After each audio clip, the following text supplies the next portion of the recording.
Guys and girls, I'm back at Into Moto and the run has come to an end. I've had a really good run of some really nice brand new models, brand new bikes, but today I'm back to hitting the used bike market. So what I've done, I've gone into Moto, I've had a look round at the bikes that they've got, and I've picked a bike that I've never been on before. So let's have a look at what today's bike is.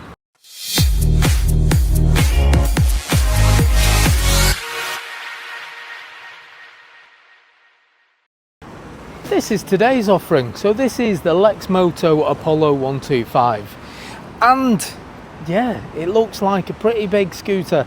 And of all of the bikes, all of the scooters I've been on, I've never been on one of these, so got to try something new. So let's have a look around the usual way. I'll throw some specs at you as we're going, and then of course we'll go for a ride, see how it handles these local streets of Warrington.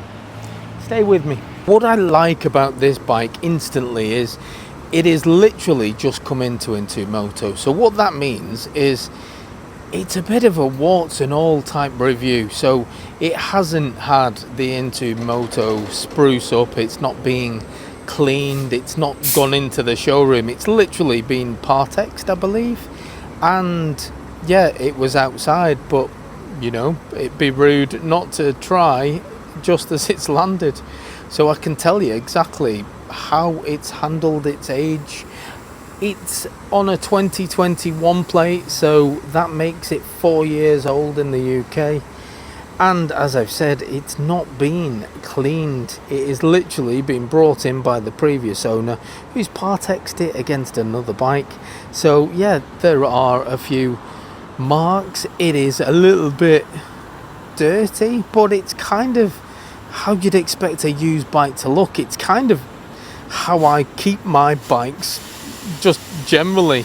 I don't wash them every time I go out on them. I ride them all year round, and I want to see what they look like and how they're going to handle a bit of a brutal English winter.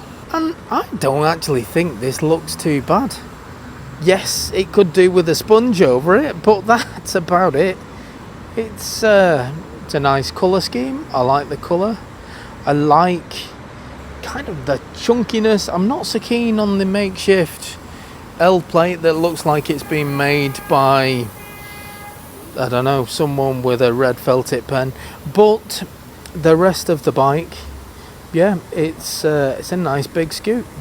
It's got a single disc at the front with a 2-piston caliper. Single disc at the back, again with a 2-piston caliper. It's got my favourite position for a scooter. I like how you've got several options to put your feet. You can just put them down, but you've also got the stretched out position, like a cruiser type position. I like that because when you're riding, certainly like I do, if I'm doing long rides out, I like to be able to move my feet around, stretch my legs out, and you can do it on this. That seat is massive. Where you're going to be sitting as a rider, you could probably fit 2 people on there. It is just that long, but that's good. It means that you can get someone who's shorter sat towards the front, someone who's taller, I'm sure you would just scoot back. So you've got plenty of options there depending on your height. So yeah, it will suit shorter and taller riders. Rear seat as well for a pillion. Again, if you just look at my hand on there, there's just loads of room. I mean, most motorcycles you maybe get 2 hands across or something. This, yeah, there's a lot, there's a big surface area there. Good for someone on the back, and you've also got a nice big grab handle. The rear pegs, yeah, they're not quite as stylish as some of the others that tend to blend into the paintwork. These just look, I won't say an afterthought, but they've certainly not tried to hide them or make them look stylish. They just look like a bog standard set of pegs at the back, but they've got them, so you can take someone on the back. There is some lockable storage, so yeah, you've got this over here quite deep. I can kind of get my full hand in there, goes down to my wrist. Maybe a set of gloves, mobile phone, something like that would fit in there quite easily. Similar sort of size on the other side. I can't see. Oh no, I'm telling a lie. There is, all the way to the end of this one, there is a USB. So in fact it's got two USBs on this one, so yeah, probably a better option to put your phone in this side. Always good to charge on the move. Press your fuel button and there you've got access to your fuel. So this has got a 13-litre fuel tank. As you can see by the sticker, it's only got an E5, so I don't know if it takes E10. I'll have to double check on that. But as far as this 13-litre tank goes, according to the figures online, you'll get between 80 to 100 miles per gallon, and it estimates that you will be able to get around 250 miles on a full tank. Under-seat storage, that is an absolute monster. So the bike itself is huge. I cannot stress that enough. The seat, as I've said, is massive. But if you look just at the sheer size of that, that looks like it's big enough for two full face helmets. One certainly at the front. That is a really deep space. I like that. And then you've got this additional space here. So you could put a full face helmet and maybe a bag or a bit of shopping, but you've got loads of room there. I really do like that. Very practical.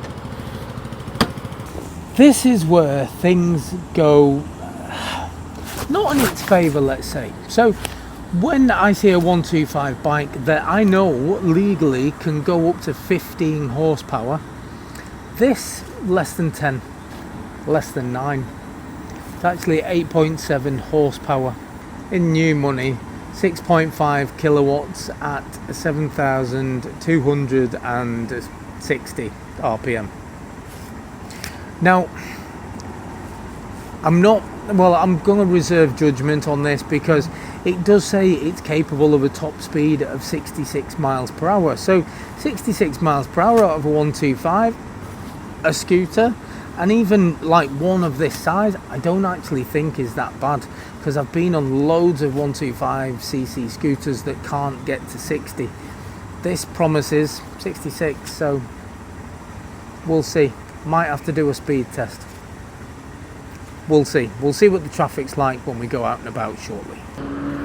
Weight of this bike, 146 kilograms. So as far as scooters go, that's quite heavy.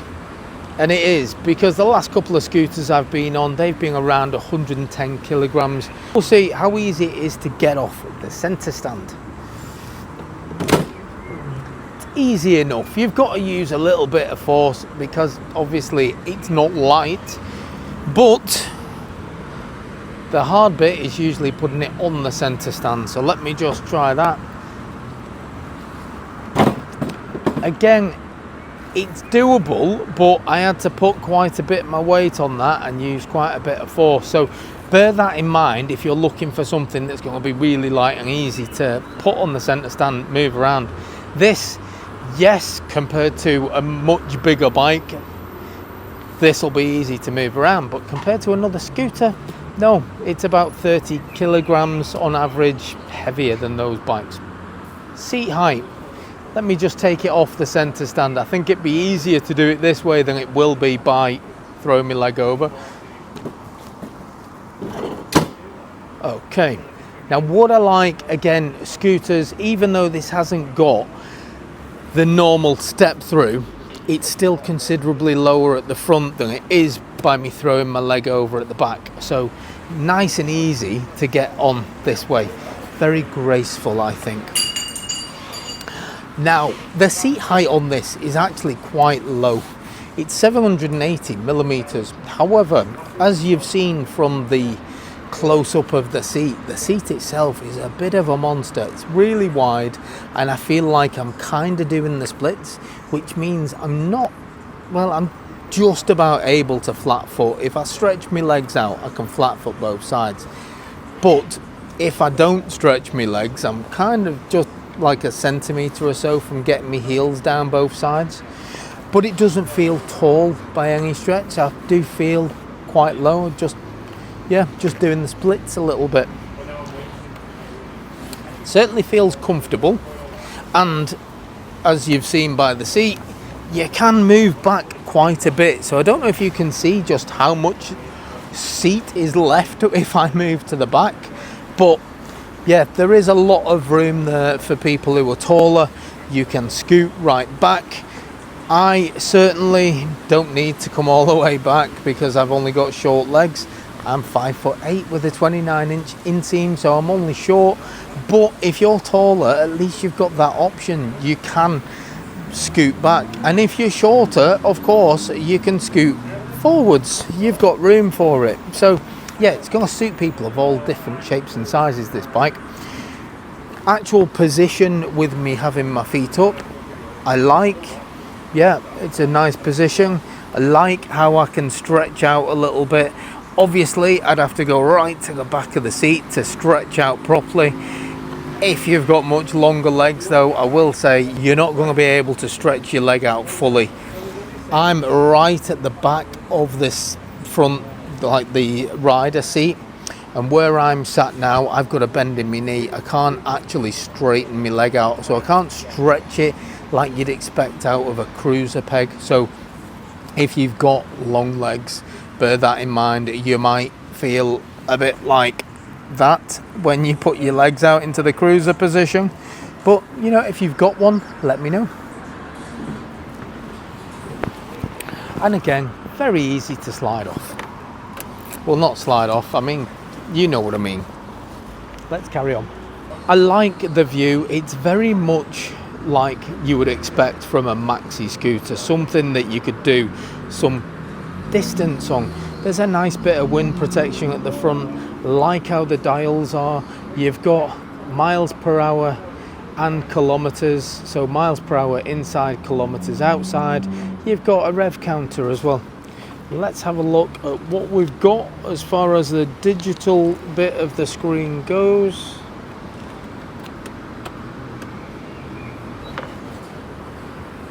So the digital bit there, you've just got some information. You've got total miles, this showing as 1,335, which to be honest is nothing for a 4-year-old bike. That has not been used very much.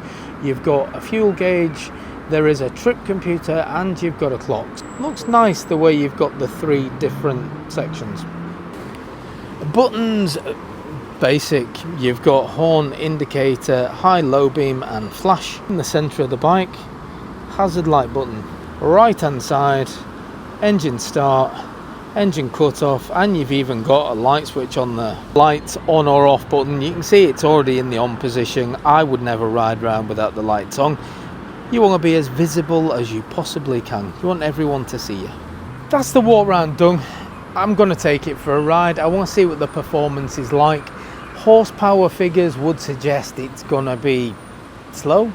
However, top speed figures suggest it could be surprising. I'm just looking forward to being on something comfortable, easy to ride, something very visible, because you can see with the colour scheme you're going to stand out, and it's an easy rev and go bike. So yeah, on my part, everything just looks easy, and that's what I like about scooters. So let's go and take it for a ride. We'll see how it performs.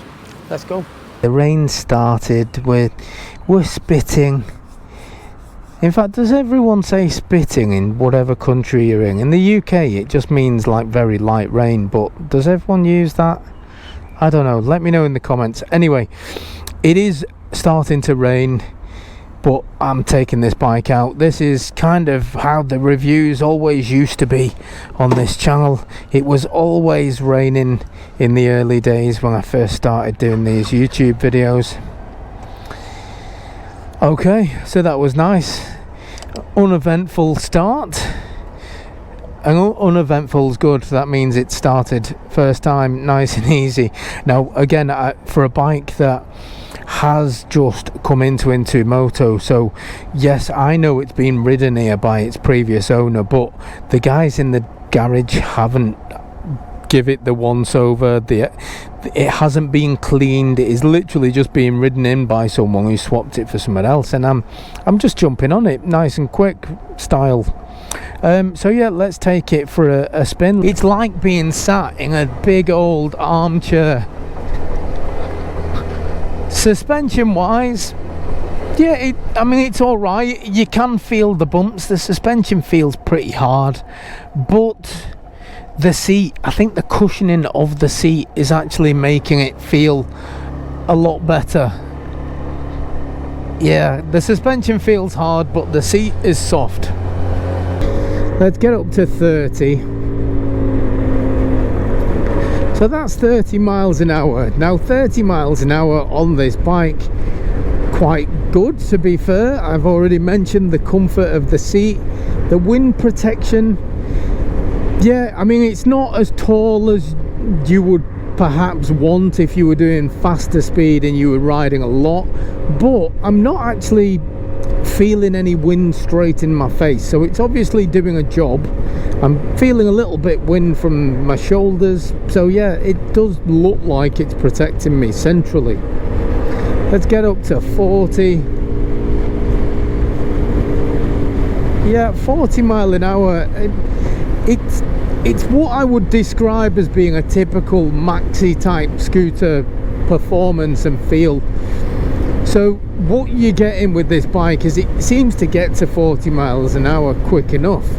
However, because it's big and it's a chunky bike, I don't think you feel the performance perhaps as what you would do if you were on a smaller bike.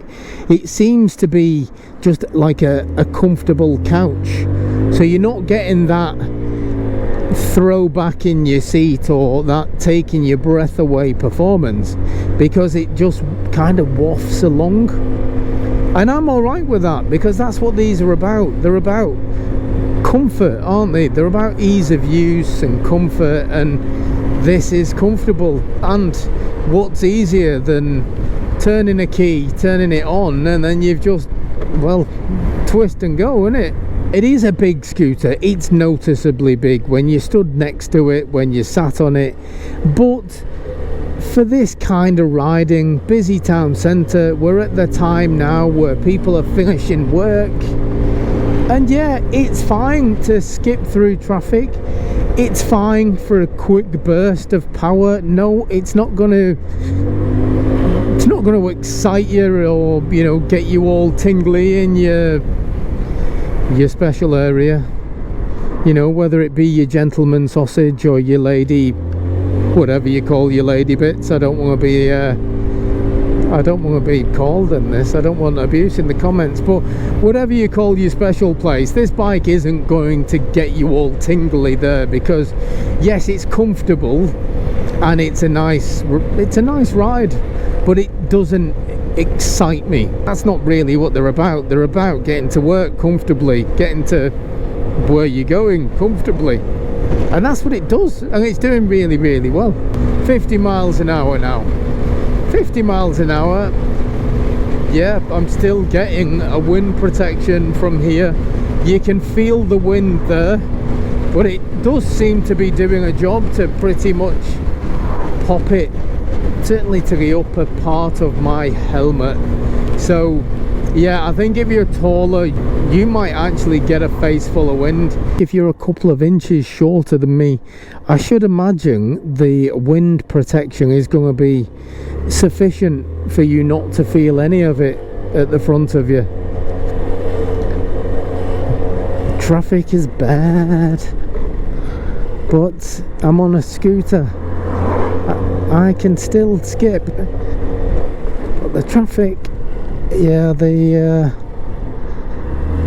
gotta make the most of it, don't you, when you're on a motorcycle? Two wheels means you don't get stuck in stuff like this. It's the benefit of having something like this for a work commute. The time now in Warrington is, it's about 4:30 in the afternoon. So 4:30 in the afternoon, there'll be school runs happening, there's going to be people finishing work, there is a lot of traffic about. And I mean, you can see for miles back there with the traffic, but I don't have to wait in it. So if I was in a car, I'd be waiting in that for probably 20 minutes, at least 20 minutes I would have thought, but I don't need to because I'm on a scooter. Normally I would do the speed test around here, and if the queue's the same, I can't really do it because I don't want to cause any traffic congestion. Normally cars do cross the white line when they go past me, so I may have to just do a rolling start, so cheating a little bit, but I just need to see if it gets to 60. So that's what I'm going to do. That's where I'd normally start, but I'm just going to see if we can get to 60 miles an hour on this. Not too fussed about how quickly it gets to 60, just that it can get to 60.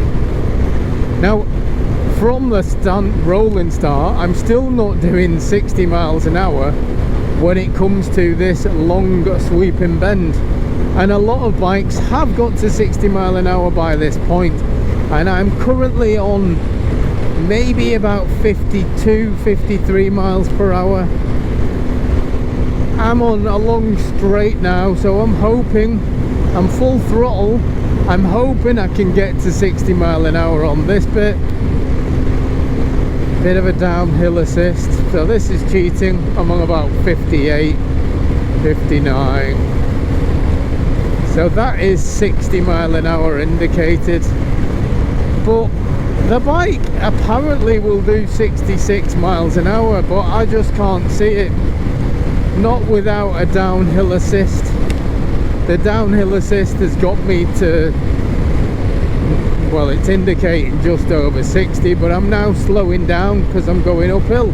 So yeah, I'm gonna have to call bullshit on Lexmoto's claim that this bike will do 66 miles per hour, because on the straight I was lucky to get 53, 54, that kind of speed out of it. But then on the downhill assist, it got to 60, maybe 61, something like that, indicated. But as soon as the road started going uphill again, yeah, just the speed cut down, so it started going below 60. So there is no way myself, as a 14 stone manly man who's single, by the way, yeah, that was a bit desperate, wasn't it? Yeah. There's no way it's going to do 60 miles an hour, let alone 66 miles an hour on a straight road with me on it. No, I needed a downhill assist to get to 60 miles an hour. If you're one of these little whippersnappers that, you know, wet through, you're about 8 stone, then who knows? And I'd love to actually hear from somebody of that kind of size and weight, to hear, you know, especially if you've got one of these. I don't just want to hear from you to show off, you know, that you're a light thing. You know, oh, well, if you want to show off, do it in the comments. I don't mind, actually. But just bear in mind, you know, us fat blokes, no one likes to show off. Again, rambling, but what I'm saying is, for the spec sheet, this bike certainly doesn't come close to doing the claimed 66 on the straight, on the level ground straight, with a 14 stone man on. It doesn't. Now, will it do it if your load's lighter? I don't know, because I'm not, and I can't test that. But you know, if you can give me a comment assist if you were much lighter and you've been able to accomplish such speeds, let me know, because I am interested, and I'm sure people considering buying one of these will be interested as well. At the time of recording, they haven't actually got a price for it, so I cannot and I will not tell you, well, I won't guess. I don't know how much it's going to be, but you know, it's going to be considerably cheaper than a new one. It's just a nice, chilling, relaxing, comfortable place to be. This bike may well suit your needs, and if it does, I'm sure by the time this video airs, this bike will be on Into Moto's website. The only thing I can't guarantee is whether or not it will have sold, because bikes do get sold very quickly. The only positive thing about Into Moto is that they do have a constant stream of new bikes going in. They have a stream of bikes going out, but they always have new bikes coming in. So if this bike isn't in, you may well be lucky enough that there'll be a bike just like it, or something of similar size and I can't get my words out, but similar price and size and everything else. You might be lucky. If you're interested, I'll put a link in the description for Into Moto, and yeah, just follow that and have a look at the used bike list, and if it's there, then you're lucky, because as I've said, bikes don't last long here. And I'll catch you guys on the next one. Laters.